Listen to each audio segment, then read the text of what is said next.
Hello बच्चों, आज का क्लास है जैव प्रक्रम।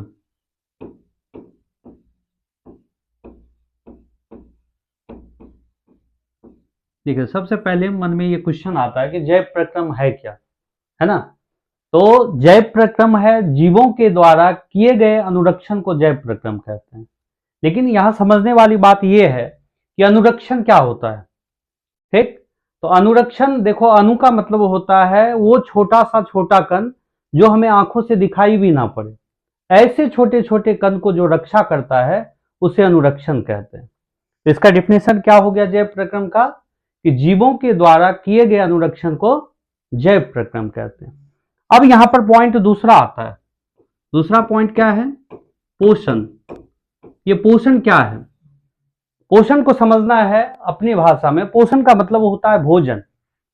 वैसे अगर पोषण का डिफिनेशन आपसे पूछा जाए तो पोषण किसे कहते हैं, तो पोषक तत्व को ग्रहण करने की प्रक्रिया को पोषण कहते हैं। लेकिन यहां समझना है कि पोषक तत्व क्या है।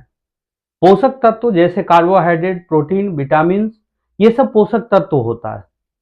और पोषक तत्व को जब हम ग्रहण करते हैं तब जैसे कि हम कोई भी खाद्य पदार्थ लेते हैं भोजन के रूप में, उसमें वो पोषक तत्व मिलता है। जैसे कार्बोहाइड्रेट कोई बाजार में नहीं मिलता है, जैसे विटामिन डायरेक्ट बाजार में नहीं मिलता है।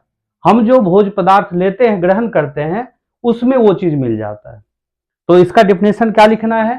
पोषक तत्व को ग्रहण करने की प्रक्रिया को पोषण कहते हैं। अब ये क्वेश्चन आता है कि पोषण कितने प्रकार के होते हैं। तो पोषण दो प्रकार के होते हैं। कौन कौन सा? एक होता है स्वपोषण और दूसरा होता है परपोषण। अब देखिए, क्वेश्चन में ही आंसर है। अगर गौर से हम देखेंगे तो दोनों पॉइंट में ही आंसर है। स्वपोषण का मतलब होता है, स्व मतलब होता है स्वयं, जो अपना भोजन स्वयं संचालित करे उसको स्वपोषण कहते हैं। परपोषण का मतलब होता है, पर मतलब दूसरा, जो अपना भोजन खुद तैयार नहीं करके किसी दूसरे पे आश्रित हो, उसे परपोषण कहते हैं, है ना। अब ये जानेंगे कि स्वपोषण कितने प्रकार के होते हैं। लेकिन बच्चों, आपके सिलेबस में ये पॉइंट नहीं दिया गया है कि स्वपोषण कितने प्रकार के होते हैं, लेकिन फिर भी आपको समझा देते हैं। स्वपोषण दो प्रकार के होते हैं, एक प्रकाश स्वपोषण, एक रसायन स्वपोषण। अब हम यहां पे आते हैं, परपोषण कितने प्रकार के होते हैं। तो परपोषण तीन प्रकार के होते हैं, मृतजीवी पोषण, परजीवी पोषण और प्राणी संपोषण। तो सबसे पहले जानेंगे कि मृतजीवी पोषण क्या है।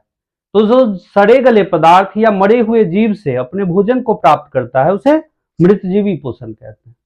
दूसरा परजीवी पोषण किसे कहते हैं? जो दूसरे जीव पर आश्रित हो या दूसरे जीव के संपर्क में रह करके अपने भोजन को ग्रहण करता है, उसे परजीवी पोषण कहते हैं। अब इसका तीसरा आता है प्राणी संपोषण।